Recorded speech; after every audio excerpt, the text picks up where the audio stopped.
cessons de jouer. Nous ne détestons pas les Français. Il y a une chose qui est sûre, que ce que nous vivons en Afrique, c'est vous qui avez choisi ces élus qui vont nous gouverner. Ce sont vos élus. Le jour où nous aurons l'occasion que ces élus-là, vous prétendez être nos élus, que nous n'avons nullement choisi, que vous nous avez imposés, nous pouvons le démontrer sur le plan lu. Je peux en faire la démonstration par vos propres écrits, parce qu'il y a des humanistes. Si vous pouvez me soutenir dans les jours à venir, être 10 000, c'est ce que nous entendions faire, être moins 10 000, aller à l'Élysée pour dire, nous, ancienne colonie française, nous ne pouvons plus supporter. Nous ne sommes pas des terroristes, de par notre culture, nous sommes des humanistes. Mais de grâce, faites-nous partir ces gens que nous avez imposés.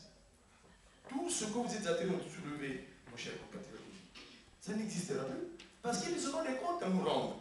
À partir du moment où ils auront des comptes à nous rendre, si nous ne sommes pas contents d'eux, nous allons les chasser. Regardez ce qui vient de se passer avec le fils Sarkozy.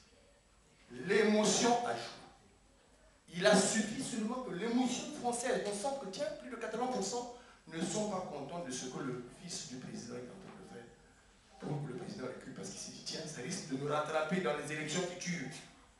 Les problèmes sont là dans le choix des hommes. Tout ce que vous racontez là, non. Ça, c'est de la de deux. Mais il y a eu mort d'hommes au Congo. Vous venez nous parler de pétrole. Mais ce n'est pas une préoccupation. Mais nos parents, lisez ce qu'a écrit M. François Delgachin. Noir silence. Je suis au tribunal. Et de grâce, nous avons perdu des parents. Nous avons perdu des parents. Vous venez parler de pétrole, mais pas trop pétrole, ça va passer. Mais les parents que nous avons perdus. Ce monsieur Sassou, mais il mérite les menottes. Quand vous perdez un parent en Afrique, c'est le monde entier qui est informé. Mais nous perdons des milliers de nôtres en Afrique. On en dit. Je vous remercie pour votre connaissance. Moi, je veux juste réagir là-dessus, parce que je suis tout à fait d'accord pour dire aux citoyens français de se bouger, pas de problème. Alors, je vais prendre mon exemple à moi. Sur les biens mal acquis, où moi j'ai eu Sassou Nguesso, j'ai eu Obiang, j'ai eu Omar Bongo, qui aujourd'hui mettent une campagne de déstabilisation bien menée par des agences de com avec énormément d'argent, et il n'y a pas que des Français dedans, hein, et qu'on ne fasse pas ces classifications comme ça, et qui disent vous êtes néocolonial, vous ne dites que vous êtes que des... Enfin, moi, je ne souhaite pas le développement de l'Afrique, je m'en prends à des chefs d'État qui sont élus, les Congolais n'ont qu'à se soulever eux-mêmes s'ils veulent aller en côté sur les biens de leur pays, etc. Alors, je ne dis pas qu'il faut faire 1-1, voilà.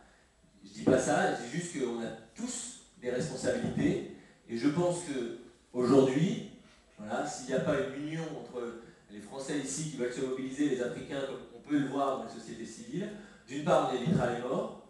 Je ne dis pas que Christian Munzeo a peut-être été sauvé. J'ai un ami qui avait travaillé longtemps sur les biens mal acquis, qui s'appelle Bruno Jacques-Séville, qui est un franco-congolais, voilà, qui a été, aujourd'hui, on le suppute comme ça, assassiné avec toute sa famille en février dernier, voilà, au Congo-Brazzaville. Donc, la question n'est pas de savoir si c'est aux Français de se bouger, si c'est aux Africains de se bouger, je pense que c'est aux deux de se bouger, et que je pense que Christian Munzeo, lui, il est au Congo, et le travail qu'il peut faire,